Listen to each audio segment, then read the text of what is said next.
Yeah, I'd prefer not to go into specifically what it was, but it was emergency major surgery. I guess we could leave it at that. Alvaro Torres, end zoners. Hi, Coach. Well, I'm sorry to listen that you had surgery. I hope you're doing fine.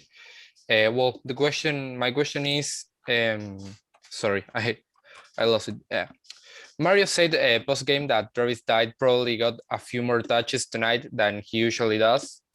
After watching his performance against Cal and knowing UCLA has a very solid run defense, are you planning on using him in a similar way this week? Which guy did you say? I couldn't tell what player you heard. Sorry, what part? What player did you say with the touches? Travis Dyke. Oh, Travis Dyke. Yeah, obviously with CJ out, Travis has got to assume a little bit more of the role and responsibility of the primary ball carrier, and I think he had well over 200 yards of total offense. And Byron came in and did a nice job. But yes, certainly UCLA poses a very tough rush defense. I think they're 8th in the country.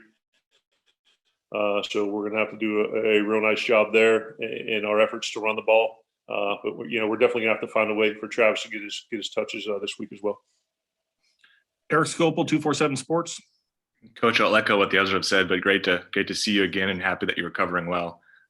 Just from a day-to-day operations perspective, how kind of, I don't want to say limited, but how have your time changed, I guess, throughout the week and then Saturday being up in the booth? What's your history with doing that? Was that strange to you? Kind of, how did that play out? Yeah, last week everything I did was remote from home, and I just, like I said, two weeks, barely over 2 weeks out, and then was able to come in and call the game from the booth on Saturday. Just had a follow-up appointment this morning, and I'll start to be able to do some things from the office starting this afternoon. But I just got to be smart and judicious, with the approach, because it's still, technically in full recovery territory from the surgery. But yeah, I think that was my first time calling a game from the booth since the 2010 Fiesta Bowl, if I'm not mistaken. So I mean, a little bit different. You missed a face-to-face interaction with the players on the sideline and some of the motivational part, but you do get a little bit better of a view. So we'll continue to take it day by day, and but it will feel good to get back in the office and around the guys and the coaches in some capacity this week. Zach Neal, Duckswire. Coach, we've seen a lot of improvement from Devin Williams in the past couple of games. What have you really seen from him over the past month or so that's allowed him to become a bigger part of the offense? Yeah, just continued consistency in his, in his practice habits and his preparation, and then certainly got, a bunch of, opportunities in the game and really produced. I know that, during spring ball, he and AB developed a very good repertoire, or rapport, I should say. And I know he feels very comfortable throwing the ball to Devin. And Devin has some of those abilities where he can, go up and make a play on those close and contested passes, and hopefully he continues his, his consistency in his approach, and continue to be a significant role in the offense. Max Torres, Ducks Digest. Coach, we've really seen Terrence Ferguson become, a staple in this offense, just as far as, all the rep distribution. What have you seen from him to be able to cement himself as a regular, especially, as a freshman? Yeah, I think he's got a ton of natural physical talent, height, weight, speed, soft hands, very good blocking ability, and particularly for what we ask our tight ends to do as blockers in the run game, and then ask them to be like receivers in the pass game. So I think he's matured very quickly. I think he's made some big plays in critical situations, and as he continues to progress and gain experience, so we'll continue to see improvement. Matt Preem, 247 Sports.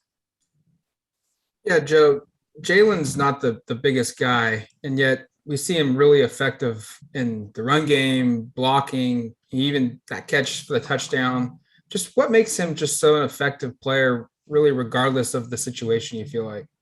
I think I think he's just got a tenacity about him as a competitor. I'd say he's got elite level competitiveness, and maybe some of the physical things or kind of measurables, may not be off the charts, but when that guy's given opportunities, whether he's tasked with blocking a safety or a linebacker or giving the ball on a handoff or making a play, down the field, he's got a tremendous amount of pride in everything that he does. And, I think he's one of the most competitive guys that I've been around. James. Joe, at this level, I don't believe you've had a quarterback like Anthony in the fourth quarter in terms of the situational splits that he's having, passing or running. You speak to just the poise that he shows in those moments and how you try to go about getting that more consistently, because clearly there's kind of extremes with him over the course of games where he shows that, particularly in the fourth and even at times in the first quarter. And there's obviously some more challenging and difficult moments as well.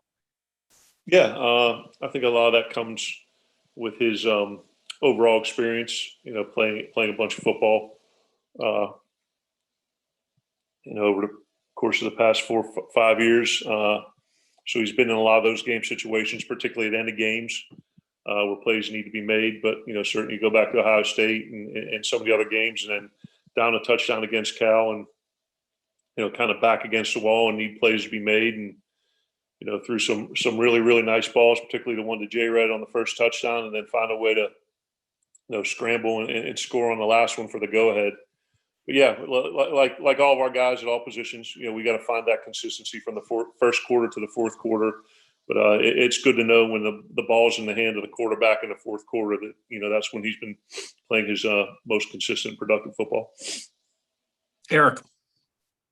Midway point of the season, Coach, just kind of wanted a big picture question about how you think the offense has performed through 6 games, things you think have happened that have been favorable, maybe areas that you think clearly need improvement. Yeah, through 6 games, we're 5-1. I think we're second in the conference in scoring by like 0.2 of a point, I would imagine. I think we're top 3 or 4 in total yards. So the things that we need to do to help the team be successful, I think we're doing. We came into the season saying we wanted to do 2 things specifically: create explosive plays and limit turnovers. I think we've succeeded more in the latter than the former, but our explosive play ratio has improved, particularly this past week when we met our goal. We're doing fairly well on third down conversion percentage, and we've been doing pretty well in red zone touchdowns. So we're never going to reach the standard that we set for this offense because, I know a lot of people, we want to see a touchdown on every drive, and that's just not reasonable. So I'd say that we are trending in the right direction. I'd say that we are playing well, but I think there's a ton of room for improvement for us across the board as an offensive unit. Heather Dinich, ESPN.com. Hey, Joe, just to clarify, are you physically able to go to UCLA? And if not, how does that work logistically? Did you say, am I able to go to UCLA, Heather? Yeah.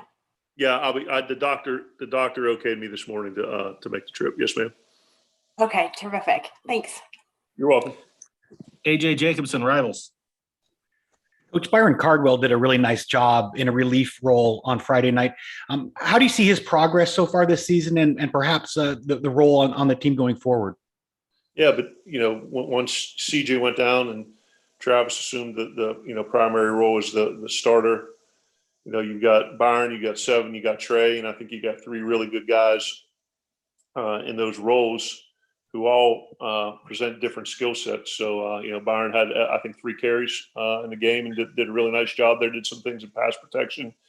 Seven's got his role and, kind of showed up in the, Arizona game. And I know Trey's really, working hard and recovering from his injury, and he's got a bright future too. So all 3 of those guys have done a nice job. They all do different things from a skill set standpoint, and they'll all be positive contributors moving forward. Time for 2 more. Jared Denny, Scoop Duck on 3. Hey, Joe, going back to Anthony, I just kind of wanted to ask about your general evaluation of his performance against Cal, and did you see him doing anything particularly better than throughout the rest of the season? Against Cal? Yeah, I mean, I think his completion percentage was up over 70, which was a good thing. Threw for over, close to 250, and had positive, yardage on the ground, including the last touchdown.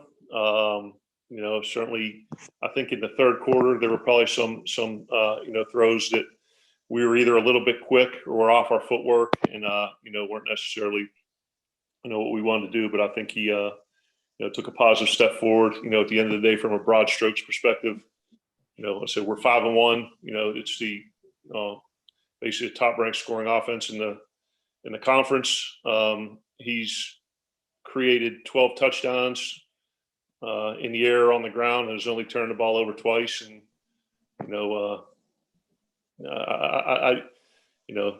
when you play the position, you assume the mantle of responsibility and the criticism that goes with it.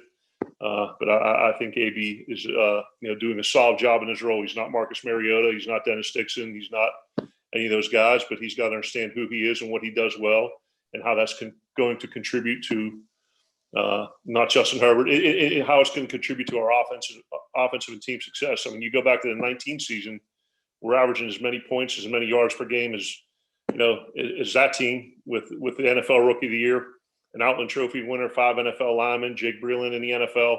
I think we scored 21 against Cal and 17 against Stanford and 34 against Arizona that year. So it's all relative. So you can nitpick and talk about stats and completion percentage and all that stuff, but I'll go into a game with AB as my quarterback and believe in his abilities and what he's going to do. And I'm proud to be coaching him because he's a great competitor and he's doing a good job with the offense. Last question goes to James. Specifically to UCLA, Joe, just they've got quite a bit of experience in the defense, particularly in the secondary, the linebacking core.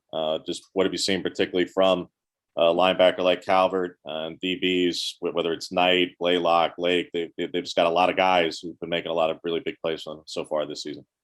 I'd say multiple and aggressive are the two words I'd use to describe UCLA. Probably the highest blitz percentage on first and second down of any team.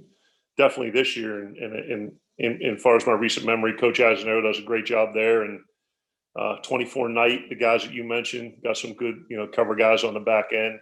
So they present a lot of challenges, particularly as it pertains to running the ball, because that's what they're going to do. They're going to shell all out to stop the run, and we got to put a good plan together to find a way to get those yards.